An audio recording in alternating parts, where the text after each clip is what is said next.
नमस्कार विद्यार्थी मित्रांनो, आपण आज मनुष्यबळ प्रशिक्षणाअंतर्गत प्रशिक्षणाच्या विविध पद्धती आपण अभ्यासणार आहोत. प्रशिक्षण देण्यासाठी किंवा कर्मचाऱ्यांच्यामध्ये कौशल्य निर्माण करण्यासाठी ज्या अनेक प्रशिक्षणाच्या पद्धती आहेत त्या आपण अभ्यासणं आवश्यक आहे. कारण कर्मचाऱ्यांना कोणती कौशल्य निर्माण करायची आहेत किंवा कर्मचाऱ्यांच्या अंगी कोणत्या कार्यक्षमता निर्माण झाल्या पाहिजेत या सर्वाचा विचार करून प्रशिक्षणाची निवड केली जाते किंवा प्रशिक्षण पद्धती राबवली जाते. यामध्ये कर्मचाऱ्यांची क्षमता किंवा मनुष्यबळाची क्षमता, पात्रता, आत्मविश्वास या सर्व बाबीचा विचारसुद्धा केला जातो आणि त्या आधारे प्रशिक्षणाची योग्य पद्धत किंवा काही पद्धती निवडणे आवश्यक आहे. औद्योगिक संस्थेमध्ये कामगार असतील, मुकादम असतील, कर्मचारी असतील, पर्यवेक्षक आहेत, विभाग प्रमुख असतात, कार्यकारी अधिकारी यांची निवड केलेली असते, व्यवस्थापक आहेत. अशा अनेक व्यक्ती आपण वरच्या थरापासून खालच्या थरापर्यंत म्हणजे वरिष्ठ व्यवस्थापनापासून कनिष्ठ स्तरापर्यंत कार्य करीत असतात. अशा सर्वांना त्यांच्या कामाबाबत जबाबदाऱ्याबाबत तज्ज्ञामार्फत मार्गदर्शन किंवा प्रशिक्षण देणे हे आवश्यक असते. मग या सर्व वेगवेगळ्या स्तरातील मनुष्यबळाला एकसारखं प्रशिक्षण देऊन चालणार नाही, तर त्यांच्या जबाबदाऱ्या, त्यांची कार्ये याचा विचार करून त्यांना योग्य ते प्रशिक्षण देणं आवश्यक आहे. व्यवसायातील मनुष्यबळाला किंवा अधिकाऱ्यांना प्रशिक्षण देण्याच्या विविध ज्या पद्धती आहेत त्या पद्धती आपण कोणत्या आहेत त्या आपण पाहणार आहोत. तर प्रशिक्षणाच्या पद्धती पाहताना आपण पहिली पद्धत पाहू, प्रत्यक्ष कामावर प्रशिक्षण. याला आपण ऑन दी जॉब ट्रेनिंग असं म्हटलं जातं. आता यामध्ये पहिल्या मुद्द्यामध्ये बऱ्याच जो पहिला पॉईंट आहे त्या पॉईंटच्या नावावरून सुद्धा आपल्याला यामध्ये कोणत्या प्रकारचं प्रशिक्षण दिलं जात असेल या बाबी स्पष्ट होतात. कारण प्रत्यक्ष कामावर प्रशिक्षण दिलं जातं. प्रत्यक्ष कामावर प्रशिक्षण म्हणजे काय, तुम्ही काम करत असताना दिलं जाणारं हे प्रशिक्षण आहे, हे यावरून आपल्याला स्पष्ट होतं. या पद्धतीमध्ये मनुष्यबळाला कामाच्या ठिकाणी प्रत्यक्ष काम करीत असताना कामासंबंधी विश्लेषण देऊन किंवा प्रशिक्षण दिलं जातं. या पद्धतीत कामगारांना वरिष्ठ, मुकादम, ज्येष्ठ कर्मचारी यांच्याकडून मार्गदर्शन किंवा प्रशिक्षण दिलं जातं असंही म्हटलं तर वावगं ठरणार नाही. म्हणजे वरिष्ठाकडून दिलं जाणारं हे प्रशिक्षण आहे. त्यानंतर कामगारांना त्यांची कार्ये करण्यास सांगितले जाते. कामगार ज्यावेळी प्रत्यक्ष काम करीत असतात त्यावेळी त्यांचे वरिष्ठ कामाचे निरीक्षण करतात. वरिष्ठ कार्यनिरीक्षणातून त्या संबंधित मनुष्यबळाची किंवा कर्मचाऱ्याच्या कामातील त्रुटी किंवा चुकीच्या हालचाली, यंत्र हाताळणी, मालाची हाताळणी याच्या वापरातील दोष दूर करण्यासाठी प्रशिक्षण देतात किंवा मार्गदर्शन करतात. कामगार जोपर्यंत अचूक योग्य पद्धतीनं कार्य करीत नाही तोपर्यंत वरिष्ठ कार्यनिरीक्षणाचे व मार्गदर्शनाचे कार्य करतच असतात. म्हणजे तोपर्यंत ते मार्गदर्शन करतातच. या पद्धतीत कामगारांनी कार्य अनुभव, अवलोकन, इतरांच्या कार्याचे निरीक्षण, प्रत्यक्ष कृती अशा क्रमाने प्रशिक्षण देणे अभिप्रेत असते. म्हणजे एक त्यामध्ये टप्पे ठरलेले आहेत. कार्याचा अनुभव द्यायचा, अवलोकन करायचं म्हणजे निरीक्षण करायचं आणि इतरांच्या कार्याचं निरीक्षण, प्रत्यक्ष कृती या पद्धतीनं ह्या प्रशिक्षणाचा जो काही क्रम आहे तो असतो. कामगारांच्या शंका, अडचणी, समस्या सोडवण्यासाठी वरिष्ठाकडून अचूक निर्देशन या पद्धतीमध्ये मिळणं अपेक्षित आहे. कामगार प्रत्यक्ष कृती, अनुभव याद्वारे स्वतः शिकत असल्याने वरिष्ठाचा सल्ला योग्य वेळी योग्य कारणासाठी उपलब्ध असल्याने या प्रशिक्षणाची अचूकताही अधिक असते असंही यामध्ये स्पष्ट करता येईल. आणि दुसरी गोष्ट म्हणजे ही पद्धत अत्यंत काटकसरीची, कमी खर्चाची आहे. त्यामुळे सर्व संस्थांना, सर्व प्रकारच्या आर्थिक स्थिती असणाऱ्या व्यवसायांना ही पद्धत उपयुक्त आहे. सामान्यतः अकुशल, अर्धकुशल, कारकुनी स्वरूपाच्या कामासाठी ही पद्धती आपल्याला वापरणं योग्य ठरू शकतं. आणि प्रशिक्षणार्थी कामगाराची संख्या मर्यादित असली तरच ही पद्धत वापरणं सोयीचं ठरतं. प्रशिक्षणार्थी स्वतः शिकण्यासाठी इच्छा आणि वरिष्ठांची शिकवण्याची तळमळ या दोन्हीवर या प्रशिक्षणाचं यशस्वीता किंवा यश अवलंबून आहे हे आपल्याला सांगता येईल. परंतु यामध्ये एक सांगता येईल की हे प्रशिक्षण प्रत्यक्ष काम करत असताना दिलं जातं, त्यामुळं निश्चितपणे उत्पादकताही वाढते आणि कामगारांना डायरेक्टली त्याच्या कामासंबंधी अनुभव येतो. तर प्रत्यक्ष कामावर प्रशिक्षण कसं दिलं जातं हे आपण पाहिलेलं आहे. आता 2 प्रतिकृतीद्वारे प्रशिक्षण, त्याला आपण वेस्टिब्यूल ट्रेनिंग असंही म्हटलं जातं. म्हणजे या ठिकाणी एक प्रारूप तयार केलं जातं, प्रारूप म्हणू आपण त्याला, आणि या प्रारूपच्याद्वारे हे प्रशिक्षण दिलं जातं. ही प्रारूप कशाची असते? कारखान्याची प्रारूप तयार केलं जातं किंवा प्रतिकृती तयार केली जाते किंवा त्याला आपण कार्यशाळा वर्कशॉप तयार केलं जातं आणि त्या ठिकाणी मनुष्यबळाला कामाविषयी सखोल प्रशिक्षण दिलं जातं.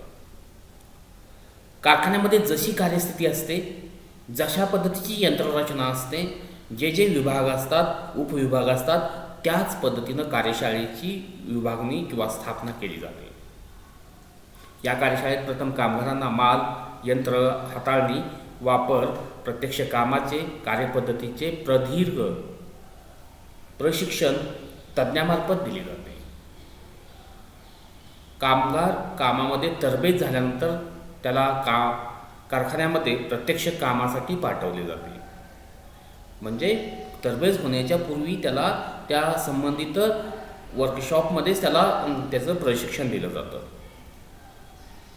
आता जी काही प्रतिकृती किंवा प्रारूप अशी कार्यशाळा उभारलेली आहे आणि कारखाना याच्यामध्ये काही फरक नसतो, कारण सेम टू सेम कॉपी या ठिकाणी प्रारूप जी तयार केलेली आहे त्यामध्ये असल्याने जेव्हा तो प्रत्यक्षात कामगारामध्ये कारखान्यामध्ये काम करतो तेव्हा तो कोणत्याही दडपणाविना आत्मविश्वासाने कार्य करतो. यामुळे कामगार कारखान्याच्या वातावरणात लवकर एकरूप होतो. कामगारांनी कारखान्यामध्ये योग्य गतीने, अचूकपणे, कुशलतेने कार्य करावीत. मुख्य प्रवाहात खंड पडू देऊ नये. मालाचा, यंत्राचा अपव्यय टाळला जावा म्हणून कामगारांना कार्यशाळेतच योग्य ते प्रशिक्षण, मार्गदर्शन दिलं जातं. आता ही कार्यशाळा उभारणे, कारखान्यासारखे वातावरण निर्मिती करणे यासाठी मोठा खर्च येतो. प्रारूप करायचं आहे, प्रारूप यंत्राचं प्रारूप असेल म्हणजे यंत्र दुसरं तिथं उभा करायचं आहे, कार्यशाळा उभा करायची आहे. आणि मग हे सर्व लहान संस्थांना किंवा लहान व्यवसायांना हे परवडणारं नाही. त्यामुळे ही पद्धत फक्त मोठ्या आकाराच्या व्यवसायासाठी किंवा ज्या कारखान्याची आर्थिक स्थिती भक्कम आहे अशा संस्थांच्यासाठी ही प्रशिक्षण पद्धती उपयुक्त ठरू शकते. आणि दुसरं म्हणजे प्रशिक्षणार्थीची जर संख्या जास्त असेल तर ही पद्धत परवडणारी असते. अदरवाईज अशा पद्धतीची ही दुसरी पद्धत लहान व्यवसायांना परवडणारी नाही. नेक्स्ट आहे ते उमेदवारी प्रशिक्षण, याला अप्रेंटिसशिप ट्रेनिंग असं म्हटलं जातं. आता अप्रेंटिसशिप आपल्याला माहिती आहे, ITI झालेली स्टुडंट असतील, इंजिनिअरिंग झालेले स्टुडंट्स असतील, तर या पद्धतीच्या टेक्निकल शिक्षण घेणाऱ्या विद्यार्थ्यासाठी, उमेदवारासाठी, कर्मचाऱ्यासाठी हे अप्रेंटिसशिप प्रशिक्षण अवलंबून किंवा त्यांना दिलं जातं. या कार्यासाठी किंवा ज्या कार्यासाठी उच्च कौशल्याची आवश्यकता असते, ज्या कार्यात प्रवीण होण्यासाठी काही काळ लागतो किंवा दीर्घ काळ लागतो, या कार्यासंबंधी प्रशिक्षण देण्यासाठी या पद्धतीचा किंवा अप्रेंटिसशिपचा वापर केला जातो. जसं तांत्रिक स्वरूपाचं काम असेल, हस्तकला स्वरूपाचे कार्य असेल, यांत्रिक इलेक्ट्रॉनिक जोडकाम असेल, सुतारकाम असेल, ओतकाम असेल इत्यादी उमेदवारांना किंवा प्रशिक्षणार्थी लोकांना हे प्रशिक्षण राबवणं आवश्यक असते. उदाहरणार्थ ITI प्रमाणपत्र घेतलेल्या विद्यार्थ्यांसाठी, अभियांत्रिकी म्हणजे इंजिनिअरिंग झालेल्या विद्यार्थ्यासाठी, व्यवस्थापन, संगणक, कला, वाणिज्य, विज्ञान या मध्ये ज्यांनी शिक्षण प्राप्त केलेलं आहे अशा उमेदवारांना प्रत्यक्षात कामाचा जो अनुभव असत नाही, फक्त शिक्षण घेतलेलं असतं. म्हणून अशा प्रकारच्या उमेदवारांना प्रथमतः शिकाऊ उमेदवार म्हणून घेतलं जातं आणि शिकाऊ उमेदवार म्हणून त्यांना घेतलं जातं आणि त्यांना काही दिवस या प्रकारचं प्रशिक्षण दिलं जातं. ते 6 महिन्यापासून 2 वर्षापर्यंतचं प्रशिक्षणाचा कालावधी असू शकतो. यामध्ये जो काही मनुष्यबळ किंवा उमेदवार आहे, हा उमेदवार आपल्या प्रशिक्षणात कालावधीमध्ये वरिष्ठाकडून सखोल असं मार्गदर्शन घेतो. वरिष्ठ उमेदवाराच्या कामाच्या ठिकाणीच त्याचं कामाचं निरीक्षण करतात आणि कामासंबंधी सखोल प्रशिक्षण देतात, मार्गदर्शन देतात. या काळात उमेदवारास शासकीय नियमानुसार, म्हणजे जो काही शासकीय नियम आहे त्या नियमानुसार त्याला मोबदलाही दिला जातो. म्हणजे तो कामही शिकतो आणि त्या ठिकाणी त्याला काही विशिष्ट असा मोबदलाही दिला जातो. उमेदवाराने उमेदवारी काळ यशस्वीरित्या पूर्ण केल्यास त्याची योग्यता, त्याची कौशल्य आणि त्याची निष्ठा व्यवस्थापनास पसंत पडल्यास त्याच ठिकाणी त्याला कामातही नियमित करण्याची शक्यतासुद्धा असते किंवा घेतले जाते. म्हणजे ज्या ठिकाणी तो उमेदवारी प्रशिक्षण म्हणजे अप्रेंटिसशिप करत असतो त्याच ठिकाणी सुद्धा कामाला घेतलं जातं. परंतु अशा प्रकारे त्याच ठिकाणी कामाला घ्यावं असं कोणतंही बंधन प्रशिक्षण देणाऱ्या संस्थेवर नसतं. या पद्धतीमुळे उद्योग संस्थेस कमी मोबदल्यास चांगल्या उमेदवाराची प्राप्ती होते. उद्योग संस्था या उमेदवारांना अल्प मोबदल्यात राबवून घेतात किंवा काम करून घेतात व उमेदवारी काळ संपल्यानंतर त्यांना नोकरी देण्याचं कोणतेही अशा प्रकारचं बंधन त्या संस्थावर नसल्यामुळे फक्त राबवून घेणे ही सुद्धा या ठिकाणी केलं जाऊ शकतं. कर्मचाऱ्यांना फक्त तिथं पिळवणूक होण्याची शक्यता नाकारता येत नाही, परंतु पिळवणूक म्हणता येणार नाही आपल्याला. एकूण प्रशिक्षणासाठीच त्या ठिकाणी त्यांची निवड झालेली असल्याने अशा संस्थेमध्ये प्रशिक्षण संपल्यानंतर त्या संस्थेतून त्यांना कमी केले जाते किंवा कामावरून काढलं जाते आणि पुन्हा नवीन कर्मचारी प्रशिक्षणासाठी घेतले जातात. तर ही अप्रेंटिसशिप ट्रेनिंग ही एक अशी अखंडित चालणारी प्रोसेस आहे आणि मग अशा पद्धतीनं उमेदवारी प्रशिक्षण घेतलेला कर्मचारी किंवा उमेदवार इतर ठिकाणी कुठेही जाऊन तो पुन्हा काम करू शकतो. यानंतर नेक्स्ट आहे तो प्रात्यक्षिक प्रशिक्षण. त्याला इंटर्नशिप ट्रेनिंग असं म्हटलं जातं. इंटर्नशिप म्हणजे प्रत्यक्ष कामाच्या ठिकाणी जाऊन कामाचं या ठिकाणी संबंधित जे कार्य आहे ते करणे हे यामध्ये अपेक्षित आहे. या पद्धतीत विद्यार्थी शैक्षणिक संस्था, तांत्रिक संस्थांमध्ये औपचारिक शिक्षण घेतात आणि घेत असताना कामाची माहिती अनुभव मिळावे म्हणून त्यांना कामाच्या ठिकाणी किंवा उद्योग संस्थेत पाठवून कामाचे प्रशिक्षण दिले जाते. उदाहरणार्थ औद्योगिक प्रशिक्षण संस्था, अभियांत्रिकी विद्यालये, वैद्यकीय महाविद्यालये या संस्थेमध्ये शिकणारे विद्यार्थी आहेत यांच्यासाठी ही पद्धत वापरली जाते.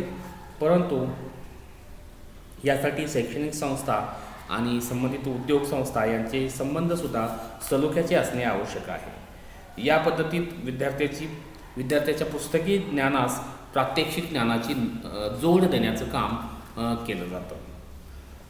उद्योग संस्थेत अनुभवी ज्येष्ठ तज्ज्ञाचे व्यवस्थापकाचे मार्गदर्शन या विद्यार्थ्यांना उमेदवारास मिळतं. विद्यार्थ्यांना उद्योग संस्थेतील वातावरण, यंत्र वापराचा, कार्य करण्याचा अनुभव मिळतो आणि या पद्धतीत विद्यार्थ्यांना कार्याचे ज्ञान जे काही आहे, पुस्तकी ज्ञान आहे, याचाही या कार्य करत असताना उपयोग होत असतो. या पद्धतीमुळे उद्योग संस्थेत उच्च शिक्षित, प्रशिक्षित तंत्रज्ञ आणि एक चांगले व्यवस्थापक प्राप्त होऊ शकतात. यानुसार विद्यार्थ्यांनी वैद्यकीय पदवी प्राप्त केल्यानंतर जसं त्यांना सरकारी दवाखान्यामध्ये ठराविक काळ किंवा 2 वर्षे काम केल्यानंतरच स्वतःची पेशा किंवा नोकरी करता येते. म्हणजे 2 वर्ष सरकार वैद्यकीय किंवा डॉक्टर पदवी प्राप्त केलेल्या लोकांना किंवा उमेदवारांना सरकारी नोकरी ही 2 वर्षापर्यंत करावीच लागते. तसेच जसं आपण BCom नंतर जर कोणी CA करत असेल तर CAच्या अभ्यासक्रमाचं किंवा अभ्यासक्रम स्वीकारलेल्या विद्यार्थ्यांना सुद्धा आर्टिकलशिप म्हणतो आपण त्यांना, हे 3 वर्षाचे आर्टिकलशिप कोणत्या तरी CAच्या सोबत करावी लागते. त्या ठिकाणी कार्य करत असताना त्याला सखोल प्रशिक्षण किंवा मार्गदर्शन मिळतं आणि त्या मार्गदर्शनाच्या आधारावर जेव्हा तो स्वतः CA होईल तेव्हा निश्चितपणे त्याला ते मिळालेलं ज्ञान मार्गदर्शन उपयोगी पडतं. नेक्स्ट, नवशिक्याचे प्रशिक्षण असं म्हटलं जातं त्याला. नवशिके यांचे प्रशिक्षण म्हणजेच लर्नर्स ट्रेनिंग.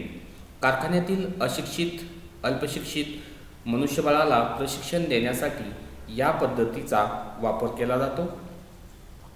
या पद्धतीत कामगारांना लिहिण्यास वाचण्यास शिकवले जाते. त्यानंतर त्यांना व्यावहारिक ज्ञान, हिशोब, सामान्य ज्ञान, बाकी इतर सर्व विषय, इतिहास, भूगोल, मातृभाषा इत्यादी विषयाचे सुद्धा थोड्या प्रमाणात शिक्षण दिले जाते. कामगाराची आकलन क्षमता, ग्रहण क्षमता वाढल्यानंतर त्यांना कामाचे शिक्षण दिलं जातं. अशिक्षित कामगार शिक्षित झाल्याने तो आपली कार्ये अधिक कौशल्याने करू शकतो. यानंतर कामगारांना कामासंबंधी सखोल प्रशिक्षण तज्ज्ञामार्फत देऊन त्यांना कार्यकुशल बनवले जाते. काही उद्योग संस्थांमधून यासाठी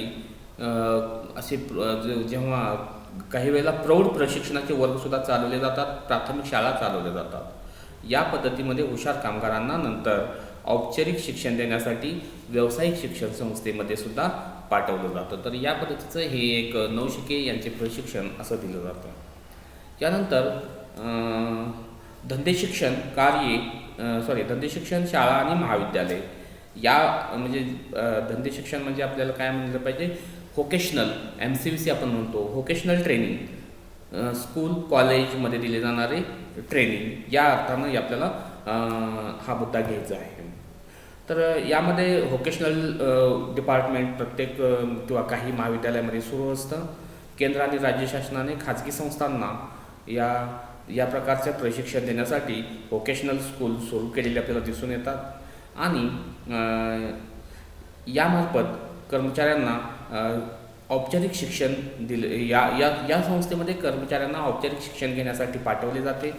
त्यांना त्या ठिकाणी कामाची माहिती, अनुभव असतो, परंतु कामाचे औपचारिक शिक्षण, पुस्तकी ज्ञान घेतलेले नसते. त्यामुळे अशा प्रकारचं शिक्षण या ठिकाणी जाऊन म्हणजे व्होकेशनल स्कूल असतील किंवा महाविद्यालय असतील, म्हणजे कॉलेजेस असतील, त्या ठिकाणी जाऊन प्राप्त करून तो पुन्हा त्याचं पुस्तकी ज्ञान हा आपल्या कामासाठी वापरू शकतो. यानंतर नेक्स्ट आहे अनुक्रमाने कार्यबदलाचे प्रशिक्षण, पोझिशन रोटेशन. कार्यामध्ये बदल करणे म्हणजे कार्यामध्ये जेव्हा बदल होतो तेव्हा तो नवीन कार्य आपोआपच शिकतो. म्हणजे रोटेशन पद्धतीने त्याला वेगवेगळी कार्य करायला लावणे आणि त्यातून त्याला नवीन काम शिकण्यास संधी दिली जाते. तर प्रशिक्षणात ते काय करतो की पर्यवेक्षकांना उद्योग संस्थेतील सर्व विभागाची माहिती व्हावी, त्याचं नॉलेज वाढावं, त्याचा दृष्टिकोन विशाल बनावा म्हणून या पद्धतीचं प्रशिक्षण राबवलं जातं. पर्यवेक्षकांना कार्यप्रक्रियेच्या क्रमानुसार प्रत्येक विभागात विशिष्ट काळासाठी प्रशिक्षणासाठी पाठवले जाते.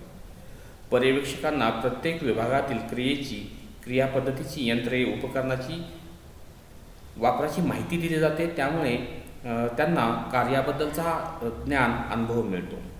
त्यांच्यात सहकार्याची, समन्वयकाची भूमिकासुद्धा यामुळे वाढीस लागलेली दिसून येते. प्रशिक्षण कार्यक्रमाचा आराखडा नियोजन केले जाते. त्यामुळे किंवा त्यानुसार पर्यवेक्षकांना प्रत्येक विभागात ठराविक काळासाठी प्रशिक्षणास पाठवले जाते. ही प्रशिक्षण पद्धत उद्योग क्षेत्रामध्ये अधिक लोकप्रिय आहे असंही आपल्याला म्हणता येईल. म्हणजे कार्य बदलून दिल्यामुळे तो अनेक कार्यामध्ये आपली विशेषता प्राप्त करू शकतो आणि सर्व कार्याची त्याला माहिती होते आणि एक प्रकारे त्याला त्या कार्याचं प्रशिक्षणसुद्धा मिळतं. नेक्स्ट आहे व्याख्याने. आता ह्याला लेक्चर्स आपण ठराविक कालखंडानंतर अशा प्रकारचे लेक्चर्स व्यवसायामध्ये आयोजित केले जातात. तर बऱ्याच वेळा प्रशिक्षण देण्यासाठी व्याख्यानेसुद्धा प्रभावी ठरतात. व्याख्यानासाठी संबंधित क्षेत्रातील तज्ज्ञ व्यक्तीस निमंत्रित केले जाते आणि व्यवसायातील सर्वांना किंवा सर्व मनुष्यबळाला एकत्रित करून सर्वसाधारणतः त्या दिवशी व्याख्यानाची आयोजित केलं जातं. यामध्ये व्याख्यानाद्वारे आपण व्यवसायाचा इतिहास असेल, व्यवसायाची ध्येय धोरणे असतील, या ध्येयधोरणातील बदल असेल, उत्पादन वितरण पद्धती असतील, संघटनेचे भविष्यकालीन धोरण असेल, योजना असतील, भविष्यातील संकटे असतील, अशा प्रकारची माहिती या व्याख्यानाद्वारे दिली जाते. व्याख्यानाची परिणामकारकता वाढवण्यासाठी प्रेझेंटेशन हे अतिशय चांगलं असणं आवश्यक आहे.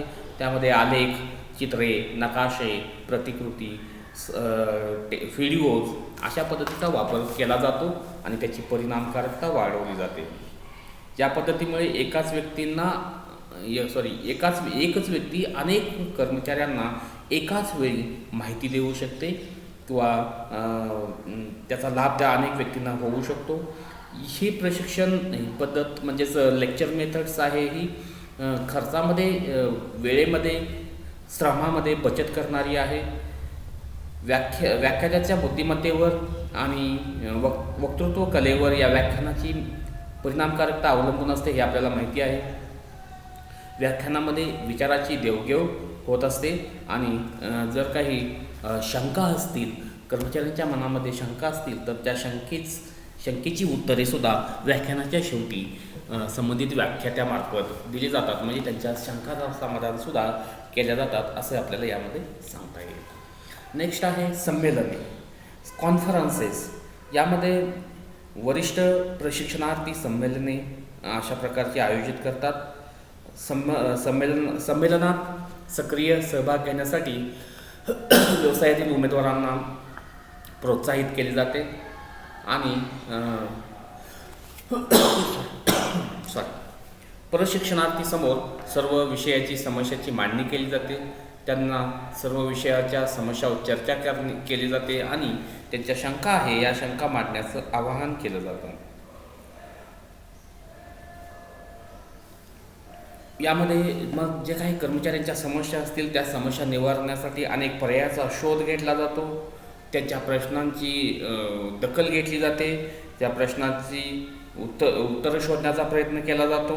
अशा प्रकारे हे संमेलनामार्फत विचाराची जी काही देवघेव आहे ती केली जाते आणि त्यांच्या समस्याचं उत्तरही शोधलं जातं. तर अशा प्रकारे संमेलने आयोजित करून सुद्धा प्रशिक्षण आपल्याला देता येतं. नेक्स्ट आहे चर्चासत्र व गटचर्चा पद्धती.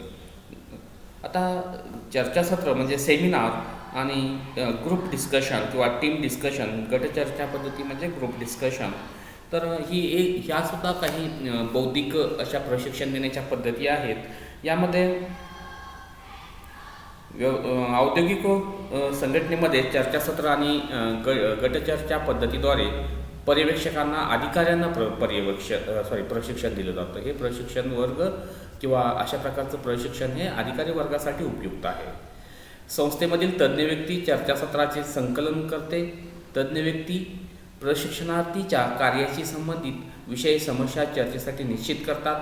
काही प्रशिक्षणार्थी संबंधित समस्याचा सखोल अभ्यास, चिंतन मनन करून त्यावर आपला प्रबंध म्हणजे रिसर्च पेपर तयार करतात व या प्रबंधाचे सर्वांसमोर म्हणजे या रिसर्च पेपरचं सर्वांच्या समोर वाचन केले जाते. नंतर सर्व प्रशिक्षणार्थी प्रबंधातील विषयावर विचारविनिमय करतात. प्रत्येकजण आपापली मते या विषयावर मांडतात. त्यामुळे विषयाच्या सर्व बाजू, विषयाची व्याप्ती सर्वांना समजून येते. समस्या कोणत्या आहेत याची माहिती होते आणि उपाय कोणते करता येतील याबद्दल सुद्धा विचारविनिमय होते. सर्वानुमते तज्ज्ञाच्या मार्गदर्शनाखाली समस्येविरुद्ध अचूक उपाययोजना निश्चित केली जाते आणि प्रशिक्षणार्थींना अभ्यासासाठी आवश्यक ती सर्व माहिती, आकडेवारी, ग्रंथ, संदर्भ ग्रंथ किंवा अभ्यासलेख उपलब्ध करून दिले जातात. या पद्धतीमुळे पर्यवेक्षकांना समस्येसंबंधी सर्वांगीण सखोल माहिती मिळते. समस्येच्या आकलनामुळे अधिकाऱ्यांचा आत्मविश्वास वाढतो. ते जबाबदारीने, कार्यक्षमतेने कार्य करण्यास प्रवृत्त होतात. तर अशा पद्धतीनं ही चर्चासत्रसुद्धा एक प्रशिक्षणाची चांगली पद्धत आहे. त्यानंतर समस्या अभ्यास पद्धती म्हणजे केस स्टडी मेथड. संबंधित व्यवसाय संस्थेमध्ये अनेक समस्या असतात आणि मग या समस्येसंबंधी स्वतंत्रपणे अभ्यास व विचार करून आपल्या ज्ञानाचा कौशल्याचा वापर करण्याची व निर्णय घेण्याची क्षमता अधिकाऱ्याच्या अंगी यावी या उद्देशाने केस स्टडी किंवा समस्या अभ्यास राबवले जातो. यामध्ये वरिष्ठ संस्थेपुढील वर्तमान किंवा संभाव्य समस्या प्रश्न उदाहरणाच्या स्वरूपात जे काही प्रशिक्षणार्थी आहेत त्यांच्यासमोर मांडतात. उदाहरणार्थ जसं कामगारांचा संप असेल, स्पर्धकाच्या धोरणात बदल असेल, स्पर्धकाची संख्या असेल, यंत्रात होणारा बिघड असेल, कच्च्या मालाची टंचाई असेल किंवा ग्राहकाच्या आवडीनिवडीत होणारा बदल असेल, तर अशा कोणत्याही समस्या असतील या समस्याची तीव्रता, त्याचं स्वरूप सांगितलं जातं आणि या संबंधित प्रशिक्षणार्थी आहेत त्यांना समस्येवरील उपाय शोधण्यास सांगितलं जातं किंवा समस्येची सखोल अभ्यास छाननी करण्यास सांगितलं जातं आणि त्याच्यावर काय उपाय आहे याचा अभ्यास करण्यास सांगितलं जातं. आणि अशा पद्धतीनं मग कर्मचाऱ्यांच्या विचारशक्तीस चालना मिळून एक चांगल्या प्रकारे त्यांचा मेंटली या ठिकाणी ते प्रिपेअर होतात समस्या सोडवण्यासाठी आणि वेगवेगळ्या पद्धतीनं सोल्युशन मांडले जातात, त्याच्यावरून उपाययोजना मांडल्या जातात आणि एक चांगल्या प्रकारे कर्मचाऱ्यांचं मनोधैर्य वाढतं आणि जबाबदारी वाढीस लागते. तर अशा पद्धतीनं समस्या अभ्यास पद्धतीसुद्धा एक प्रशिक्षणाची चांगली पद्धत आहे. यानंतर भूमिका वटवणे पद्धती म्हणजे त्याला रोल प्लेईंग असं म्हटलं जातं. रोल करणे म्हणजे काय, एखाद्या पात्रामध्ये प्रवेश करणे किंवा ते पात्र आपण आहे समजून अशा पद्धतीनं वागणे, त्याला रोल प्लेईंग असं म्हणू शकतो आपण. आता अधिकाऱ्यांना सुद्धा अशा प्रकारे आपली जबाबदारी पार पाडण्यासाठी वेगवेगळ्या प्रकारच्या रोल किंवा भूमिका वटवाव्या लागतात. मग कर्मचाऱ्यांना हाताळण्यासाठी, त्यांचे सहकार्य विश्वास संपादन करण्यासाठी सुद्धा त्यांना अनेक भूमिका पार पाडाव्या लागतात. उदाहरणार्थ कधी त्यांना कठोर बनावं लागतं, कधी त्यांना प्रेमळ राहावं लागतं, कधी सहानुभूती, निपक्षपाती, मित्रत्वाची भूमिका, कडक शिस्त, निष्ठावान अशा अनेक भूमिकातून या अधिकाऱ्यांना सुद्धा जावं लागतं आणि त्याची त्यांना माहिती व्हावी हे अपेक्षित आहे. तर ही सर्व भूमिका पार पाडण्याचे कौशल्य त्यांच्या अंगी येणं अपेक्षित आहे आणि ते येण्यासाठी हे रोल प्लेईंग पद्धत राबवली जाते. यामध्ये नाट्यकला माध्यमाचा उपयोग केला जातो. कर्मचारी अधिकारी यांच्यातील विविध विषय, प्रश्न या पद्धतीत हाताळले जातात आणि मग या पद्धतीत काही प्रशिक्षणार्थी अधिकाऱ्यांची तर काही प्रशिक्षणार्थी कामगाराची भूमिका पार पाडतात. प्रशिक्षणाची ही पद्धत अधिक परिणामकारक आहे. यामध्ये या अधिकाऱ्यांना मानवी संबंधाचे पूर्ण आकलन होते. ते आपल्या स्वभावात, वर्तनात आणि अभिनय कलेत किंवा संभाषण कलेत, कार्यपद्धतीत, अंगभूत गुणात योग्य ते बदल करून आपल्या सहकार्याशी चांगले संबंध निर्माण करण्याचा पुन्हा प्रयत्न करतात. म्हणून ही एक पद्धत अतिशय चांगली आहे असं आपल्याला सांगता येईल. यानंतर नेक्स्ट पद्धत आहे आनुषंगिक वाचन.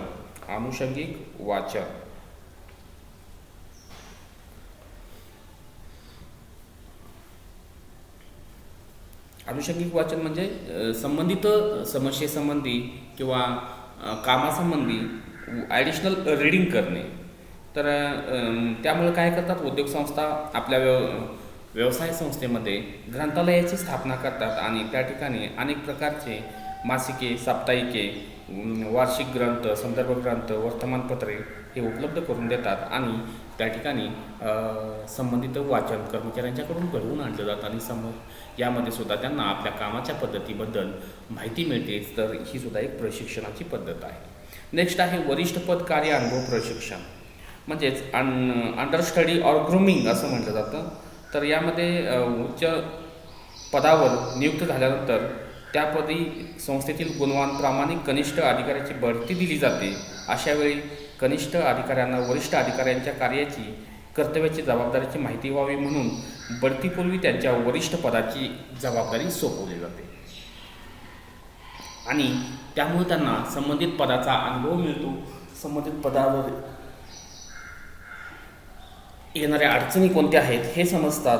आणि त्या अडचणी कशा सोडवायच्या ह्याही मार्गाचा त्यांना शोध घेता येतो. म्हणून ही एक प्रशिक्षणाची पद्धत चांगली आहे असं आपल्याला सांगता येईल. यानंतर विशिष्ट प्रकल्प आणि समितीकडे कार्य सोपवणे म्हणजे special project and committee assignment प्रशिक्षण करण्याची ही एक पद्धत आपल्याला सांगता येईल. यामध्ये या पद्धतीत प्रशिक्षणार्थी अधिकाऱ्याकडे समस्यासाठी एखादी योजना अगर प्रकल्प सोपवला जातो. प्रशिक्षणार्थी समिती स्थापन करून तिच्याकडे विशिष्ट विषय सोपवून समितीस त्या विषयावर अभ्यास करून शिफारशी सुचवण्यास सांगितले जाते. प्रकल्प योजना असतील या व अभ्यास पद्धतीमध्ये संघटनेतील दैनंदिन प्रश्न असतील, समस्या असतील, या अभ्यासासाठी दिल्या जातात आणि या प्रशिक्षणार्थ्यांना समस्येचा सखोल अभ्यास करून त्यासाठी प्रभावी उपाय सुचवणे अपेक्षित असते आणि या माध्यमातून प्रशिक्षण त्यांना मिळतं. नेक्स्ट आहे प्रशिक्षणाचे अभ्यासक्रम चालवणे, स्पेशल कोर्सेस रन करणे म्हणजे थोडक्यात. तर हे काही मोठ्या संस्थेमध्ये अशा प्रकारे प्रशिक्षण देण्यासाठी प्रशिक्षण अभ्यासक्रमच चालवले जातात, म्हणजे क्लास चालवले जातात आणि यासाठी स्वतंत्र प्रशिक्षणाचे विभाग स्थापन केले जातात. ज्येष्ठ किंवा उच्च व्यवस्थापक यांच्या मदतीने हे अभ्यासक्रम निश्चित केले जातात आणि त्यामध्ये विविध अभ्यासक्रमाचा समावेश असतो, म्हणजे उत्पादन व्यवस्थापन असेल, विक्री व्यवस्थापन, मानवी संबंध, वित्त व्यवस्थापन, असे सर्व व्यवसायातील ज्या काही विभाग आहेत या विभागाचा समावेश या अभ्यासक्रमामध्ये केला जातो. आणि प्रशिक्षण देण्यासाठी मग काही व्यवसायातील तर काही बाहेरील तज्ज्ञांना नियुक्त केले जाते आणि यामार्फत प्रशिक्षण दिलं जातं. काही वेळेला लहान संस्था असे मोठ्या संस्थेकडं अशा प्रकारच्या प्रशिक्षणासाठी आपले कर्मचारी पाठवतात. त्यासाठी जर काही फी असेल तर ते सुद्धा ते द्यायला तयार होतात, परंतु हे सर्व मोठ्या संस्थांना परवडणारं आहे. नेक्स्ट आहे कनिष्ठ व्यवस्थापन मंडळ स्थापनेद्वारे प्रशिक्षण, मल्टिपल मॅनेजमेंट और ज्युनियर बोर्ड ऑफ मॅनेजमेंट असं म्हटलं जातं याला. तर यामध्ये संघटनेतील कार्यकारी अधिकाऱ्यांचे कनिष्ठ व्यवस्थापन मंडळ स्थापन केले जाते. या मंडळात सर्व विभागातील अधिकाऱ्यांचा समावेश होतो. कनिष्ठ व्यवस्थापन मंडळास काही ठिकाणी कायम सल्ला समितीसुद्धा असं म्हटलं जातं. मंडळातील अधिकारी विशिष्ट प्रश्नावर एकत्र येऊन चर्चा विनिमय करतात आणि शिफारशी वरिष्ठ व्यवस्थापनास सादर करतात. वरिष्ठ व्यवस्थापनावर या शिफारशी वापरल्याच पाहिजेत किंवा ऐकल्याच पाहिजेत असं काही बंधन नसतं, परंतु योग्य असतील तर त्या स्वीकारल्या जातात. अशा प्रकारे कार्यकारी अधिकाऱ्यांना व्यवस्थापकीय समस्या सोडवण्याचं प्रशिक्षण दिलं जातं. यानंतर नेक्स्ट आहे व्यवस्थापन साहित्याद्वारे प्रशिक्षण. व्यवस्थापन साहित्याद्वारे प्रशिक्षण म्हणजे यामध्ये जे काही आधुनिक युगात जे काही प्रशिक्षण देण्यासाठी संगणक आणि इतर साहित्याचा उपयोग केला जातो. यामध्ये प्रशिक्षणार्थाचे 2 गट केले जातात. उत्पादन खर्च, भांडवल स्थिर, चालू खर्च, व्यवस्थापन खर्च, मागणी, वितरण खर्च, विक्री किंमत, जाहिरात खर्च इत्यादी विषयी योग्य माहिती व आकडेवारी त्यांना दिली जाते. या सर्व खर्चात मेळ घालून त्यांची जास्तीत जास्त नफा किती येईल हे सांगायचे असते. संगणकाच्या मदतीने जास्तीत जास्त नफा किती होईल हे काढले जाते आणि यानंतर दोन्ही गटाचे उत्तर व संगणकाचे उत्तर याची तुलना केली जाते. ज्या गटाचे उत्तर संगणकाच्या उत्तराइतके येईल त्यास विजयी म्हणून घोषित केली जाते. या पद्धतीमुळे अधिकाऱ्यात संघभावना वाढीस लागते. त्यांना सांघिकपणे समस्याचे निरसन करता येते किंवा निरसन घेण्याचे प्रशिक्षण मिळते आणि अधिकाऱ्यांनाही व्यवसायाच्या आर्थिक समस्येची किंवा आर्थिक बाबीची जाणीव होते, नफा वाढवण्याचे कौशल्य माहीत होते, आत्मविश्वासात वाढ होते. यानंतर नेक्स्ट आहे सहयोग किंवा कार्यकारी समिती पद्धती. त्याला आपण सिंडिकेट मेथड असंही म्हणू शकतो किंवा इंग्लिशमध्ये म्हटलं जातं. यामध्ये उद्योग संस्थेतील विविध विभागात कार्य करणाऱ्या अधिकाऱ्यांना भविष्यकाळात वरिष्ठ पदाची जबाबदारी पार पाडता यावी व व्यवस्थापन शास्त्रातील नवीन संशोधन, तंत्रज्ञान, सिद्धांत याची माहिती व्हावी त्यांचा दृष्टिकोन विशाल बनावा व मानवी संबंध व व्यवस्थापकीय समस्याविरुद्ध निर्णय घेण्याची क्षमता प्राप्त व्हावी या उद्देशाने अशा प्रकारचं प्रशिक्षण दिलं जातं. नेक्स्ट आहे उद्योगाअंतर्गत प्रशिक्षण. म्हणजेच यामध्ये ट्रेनिंग विथ इन इंडस्ट्री, म्हणजे युद्धकालीन परिस्थितीत उद्योगांना, विशेषतः युद्ध सामग्रीचे उत्पादन करणाऱ्या उद्योगांना मोठ्या प्रमाणात अधिकाऱ्याची गरज भासते. ही गरज भागवण्यासाठी उद्योगांतर्गत प्रशिक्षणाच्या पद्धतीचा उदय झालेला आहे. या पद्धतीचा उदय जो आहे तो दुसऱ्या महायुद्धाच्या काळात झालेला आपल्याला दिसून येतो. यामध्ये खालील प्रकारचं किंवा पुढील प्रकारचं आपल्याला सांगता येईल, प्रशिक्षण देता येईल. जे पुढं आपण मांडलेले आहेत मुद्दे ते कार्यमार्गदर्शन प्रशिक्षण, त्याला इन्स्ट्रक्शन ट्रेनिंग म्हणतात. यामध्ये पर्यवेक्षकांनी कर्मचाऱ्याच्या कार्याबाबत कोणते व कोणत्या पद्धतीने मार्गदर्शन करायचे याचे प्रशिक्षण दिलं जातं. नेक्स्ट पद्धत आहे ती कार्यपद्धतीचे प्रशिक्षण. यामार्फत कार्यपूर्तीच्या नवीन पद्धती व त्या कशा पूर्ण करायच्या याचे प्रशिक्षण अधिकाऱ्यांना दिलं जातं. त्यानंतर आहे कार्यसंबंध प्रशिक्षण. यामध्ये कामगाराशी सलोख्याचे संबंध कसे प्रस्थापित करावे, औद्योगिक संबंध कसे दृढ करावे याचं प्रशिक्षण दिलं जातं. तर नेक्स्ट आहे कार्यक्रम विकास प्रशिक्षण. यामार्फत उत्पादन संस्थेविषयी किंवा प्रक्रियेविषयी नवीन कार्यक्रम, योजना कशा आखाव्यात याचे प्रशिक्षण दिलं जातं. तर अशा पद्धतीनं प्रशिक्षणाच्या ह्या अनेक पद्धती असल्याचे आपल्याला दिसून येतात. तर कर्मचारी व्यवस्थापकाने संस्थेची आर्थिक स्थिती, प्रशिक्षण प्रकार, प्रशिक्षणार्थीची संख्या, अधिकारी पद, विषयाची खोली इत्यादी घटकाच्या आधारे वरीलपैकी कोणत्याही पद्धतीचं जे प्रशिक्षण आवश्यक आहे या योग्य त्या प्रशिक्षणाचे पद्धतीची निवड करणे आवश्यक आहे. म्हणजे आपण जरी 20 प्रशिक्षणाच्या पद्धती पाहिल्या तरी 20च्या 20 किंवा सर्वच्या सर्व हे एका संस्थेमध्ये लागू पडतात असं नाही. उद्योगाच्या स्वरूप, उद्योगाचं संख्या, उद्योगाचं कार्य, या सर्वाचा विचार करून योग्य ती पद्धत प्रशिक्षणासाठी निवडणं आवश्यक असते. तर अशा पद्धतीनं आपल्याला सांगता येईल प्रशिक्षणाच्या विविध पद्धती आहेत आणि यातील योग्य पद्धतीची निवड करणं आवश्यक आहे. सर्व विद्यार्थी मित्रांनी हे व्याख्यान व्यवस्थित ऐकायचं आहे आणि त्याची तयारी करायची आहे, नोट मेकिंग करायचं आहे. ह्या वेगवेगळ्या पद्धती आहेत त्या लक्षात ठेवायच्या आहेत. याशिवाय पूर्ण लेक्चर ऐकून झाल्यानंतर आपलं नाव कमेंट्समध्ये टाईप करून पाठवायचं आहे, मग आपली प्रेझेंटी लागेल. या ठिकाणी आपण थांबूया. धन्यवाद.